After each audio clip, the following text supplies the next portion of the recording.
many Christians may be left behind. Well, I have used the term Christians. Hindi ko naman sinabi na why yung mga saved, ang ibang saved ay iiwan sa rapture. Hindi po yun ang statement ko. Yung statement ko, bakit marami sa mga so-called Christians, they claim that they are Christians, hindi po masasama sa rapture. So, ito po isang napakalaking tragedy, kalungkutan, because nakikita po natin na palapit ng palapit ang rapture, and yet, many Christians again. Yes. I'm not saying many saved believers.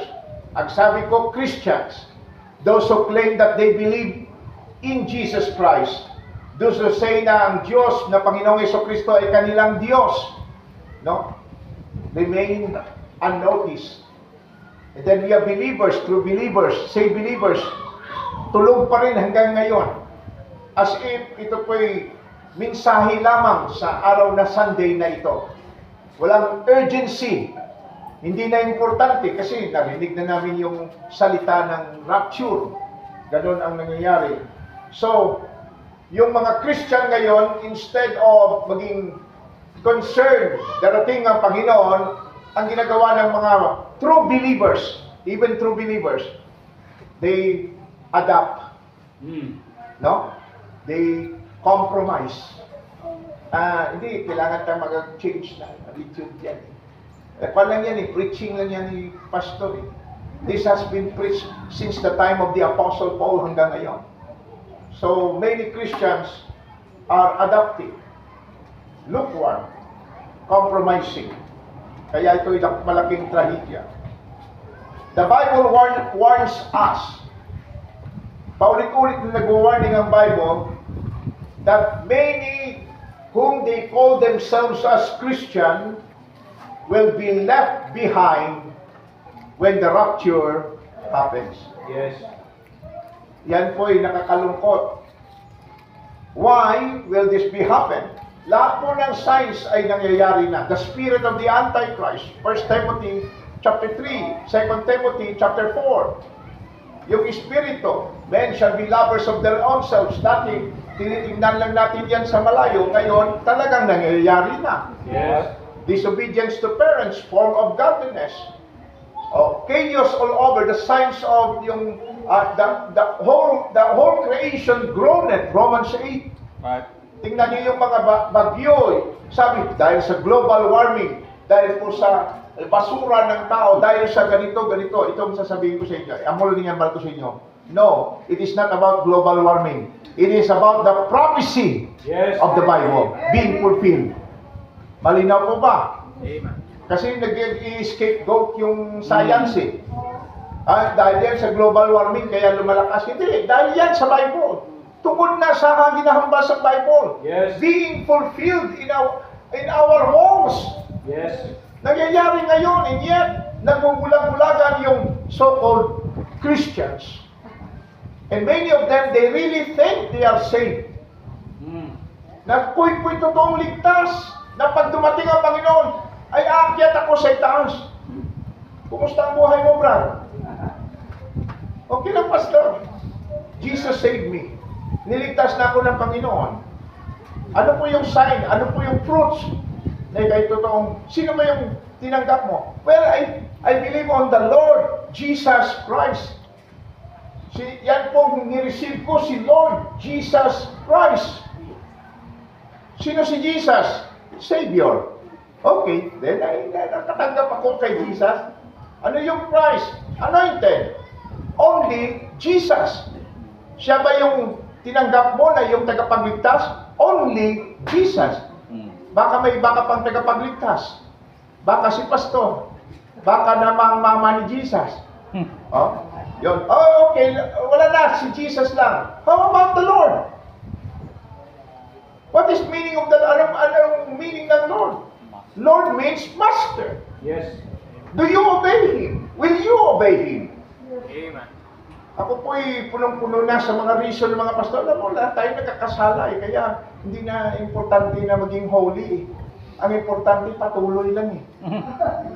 That that is not what the Bible says. Yes. Pag tumanggap ka sa Panginoon, nagbaton ka kay Jesus, may change sa life mo. So do not tell me that you are really a true Christian na walang pagbabago. O ang dating si Apostle Paul, mamamatay tao, nagbago mo siya. Bago. You can be backslidden later on, but there must be a change. Yung totoong ligtas, alam niya na iniligtas siya dahil siya is sinner. Right. Hindi kayo iniligtas dahil komportable maging Christian. Amen. Hindi po namatay ang Panginoon sa krus dahil wala kang kasalanan. Namatay siya sa krus because we are sinners. Yes. Hindi, tumanggap ako sa Panginoon kasi niyaya nila ako eh.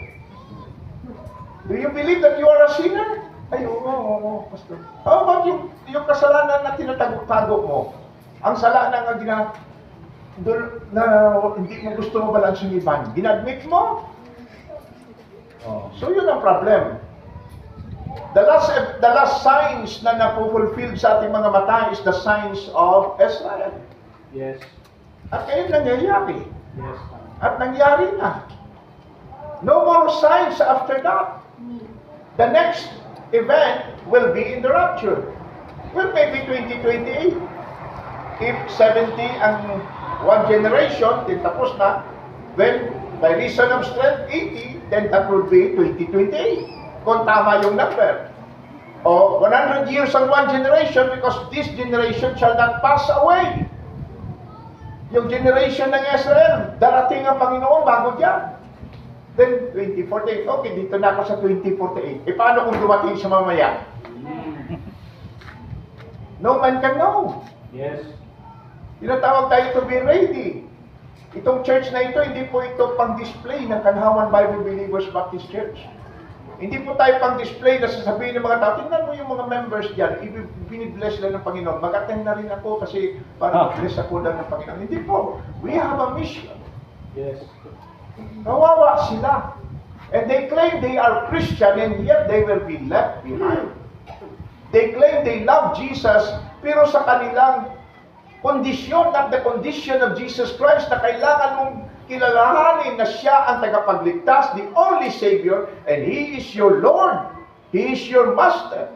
Not everyone na tumatawag sa akin, Lord, Lord, makapasok sa kaharian ng langit. But he that doeth the will of God. Di ba, Lord, gumawa kami ng mga bagay na ito, ginawa namin. Wala tayong PowerPoint doon, but that is in Matthew chapter 7, Yes. verse 21. Sabi ng Panginoon, I knew you not. I never knew you. Hindi ko kayo kilala. You can give all your money to the church, pero hindi ka kilala ng Diyos.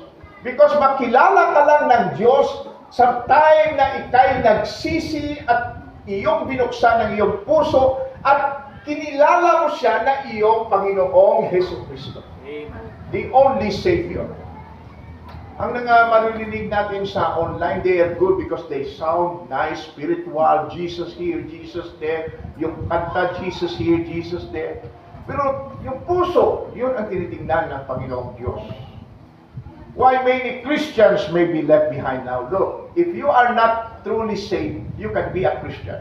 Yes. Pero iba po yung saved Christian at mga Christian. If you are saved Christian, pinatawad na po ng Diyos ang iyong kasalanan. Yes.